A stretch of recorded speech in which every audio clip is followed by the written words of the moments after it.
Um dos reinos que duraram bastante tempo foi o Reino Franco. Mas como é que o Reino Franco surgiu? Bom, a origem do Reino Franco ele é um povo que veio aí de onde nós conhecemos hoje como Bélgica e Holanda, e no século III eles acabaram de se instalar na Gália, a atual França, que na época pertencia ainda aos romanos. Bom, a origem dos reinos francos praticamente contou com o apoio do rei Clovis. Clovis ele era chefe de uma das tribos germânicas que resolveu promover uma centralização. O rei Clovis, então, passou a ser considerado o primeiro rei da França, o rei fundador da França.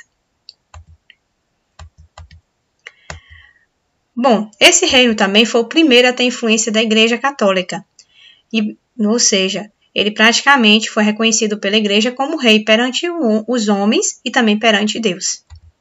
Ele se converteu ao catolicismo. Clovis, então, decide expandir seu território, mas com a ajuda da Igreja. Afinal, o que a Igreja mais queria era retomar o Império Romano, para assim consolidar seu poder por toda a Europa. Mas em troca da contribuição que o rei tinha da Igreja, ele deveria, na verdade, em todos os territórios que ele dominasse, espalhar o catolicismo. Ou seja, se meu rei é católico, todos deverão ser católicos também. Mas, quando Clovis morre, o reino franco praticamente entra em crise, até que, muito tempo depois, Carlos, que é representante da dinastia carolígina, assume o poder, dando origem aí ao Império Carolígino. Bom, o rei Carlos ele amplia ainda mais seus territórios com o apoio da Igreja, e teve um estreito de laço com a Igreja quando, no ano 800, exatamente no dia do Natal, ele foi coroado imperador de Roma. Bom, já sabemos aí sobre as intenções da Igreja. Bom, só que o território era muito grande, então Carlos resolveu dividir esse território para poder facilitar a sua administração. Então ele dividiu os territórios em condados.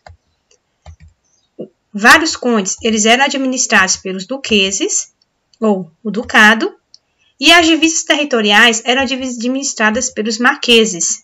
Sim, e os marqueses eram nomeados por homens da nobreza. O renascimento carolígeno. O rei Carlos tinha preocupação muito grande em capacitar as pessoas que estariam acima, estariam à frente tanto da igreja como também de suas terras. Então ele resolveu criar a escola platina para instruir jovens da nobreza e a escola episcopal para a formação dos padres. Na verdade, a função não era exatamente apenas estudar a Bíblia, mas nessa época também eles estudavam gramática, astronomia, além de leituras de textos antigos, romanos. Também ele espalhou pelo campo da arquitetura, da arte, introduziu também os caracteres minúsculos às letras. A morte de Carlos Magno causou grandes disputas entre seus herdeiros. O império foi atacado por os nomados, também conhecidos popularmente como Vings. E por meio de um tratado, o território foi dividido em 3 reinos que passou a ser governado pelos 3 reinos, os 3 netos de Carlos Magno. E foi assim que deu fim aí ao Império Carolígeno. Por isso nós dizemos que o Império Ocidental, o Romano Ocidental, durou menos tempo do que o Império Romano Oriental. Agora nós vamos ver um pouquinho sobre o Império Romano do Oriente.